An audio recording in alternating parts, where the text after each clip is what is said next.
Well, October is Breast Cancer Awareness Month, a chance for us to increase education about the disease that 1 in 8 women will be diagnosed with during her lifetime. We here at KTVU have been working closely with the American Cancer Society to spread the word about the importance of early detection. I spoke with Dr. Irene Lowe, a general surgeon with the American Cancer Society, on the collective effort in the fight against breast cancer.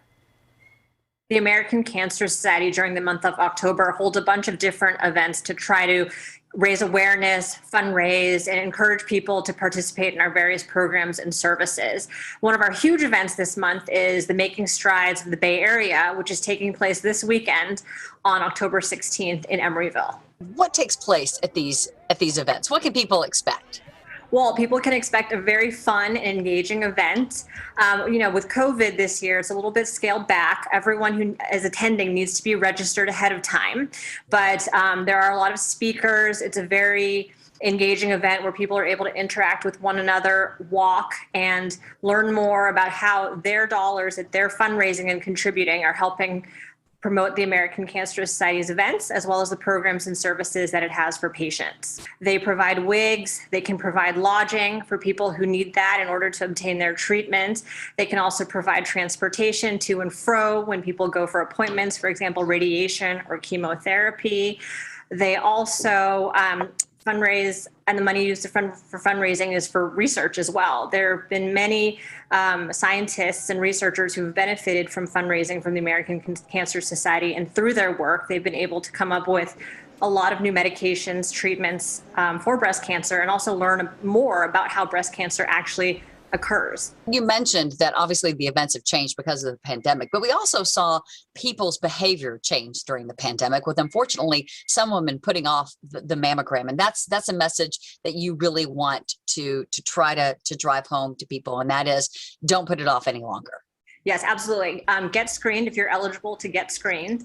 And, COVID unfortunately has led a lot of people to become scared. They don't want to go to a hospital or an imaging center because they're afraid of, catching COVID or interacting with people who are, obviously in a high risk environment. But, everything is very safe.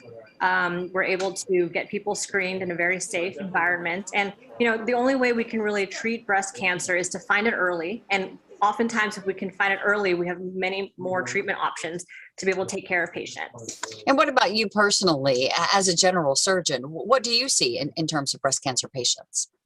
Well, I see breast cancer patients, from all different walks of life, and, how they get diagnosed can really vary. And I've really seen how important it is for people to get their screening mammograms when they're supposed to. I've had young women and older women wait because of fear, because of COVID, because of, not being able to, tolerate or be able to deal with the diagnosis. And, when they've waited, the cancer has been much worse and it's been harder to treat. And if we can catch it early, it's always better. Unfortunately, cancer doesn't stop. And the only way that we can treat breast cancer effectively and actually cure it is to detect it early. So by having people become more aware of breast cancer and encouraging people to get screened for breast cancer, we're hoping that we can someday hopefully have a day where we don't have cancer, and we can treat and cure breast cancer more effectively. So join me this Saturday for the Making Strides Against Breast Cancer Walk at Emeryville Marina Park. Check-in starts at 9. The event kicks off at 10. Be sure to join me as we celebrate survivors and fund the future of breast cancer research and programs. And if you can't make it but would like to help the American Cancer Society, just scan the QR code right there on your screen, or you can head to ktv.com/givingday to donate.